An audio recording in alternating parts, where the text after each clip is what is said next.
guys, salok na tayo ng ating inaryang silong kanina. Ito yun, no? Inaryahan to, mag-aalasin ko na ng umaga. Hindi na natin nakuha na ng aryada. O, daming galunggong.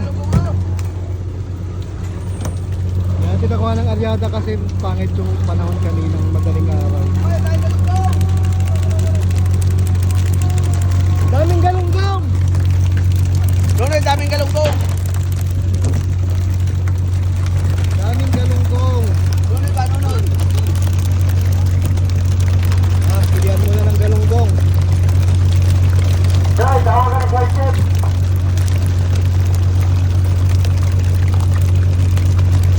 Libre. Halo ng skipjack saka yellowfin, may galunggong, may pakol. Ganito guys, pagkasilong may mga bycatch na maliliit na pwedeng kainin natin. Ayan. Siyempre sinusukatan niyan para malaman ang sukat at timbang guys, para sa ganon for the record. At again, sinasabi ko na ito ay para malaman natin na tayo ay hindi nakakahuli talaga ng mga yellowfin tsaka tuna na maliliit pa lang. Lagi nasa standard yung size. Di mo, namumulot lang ng isda dito si Boy Butas. Ayan. Punuin mo yan.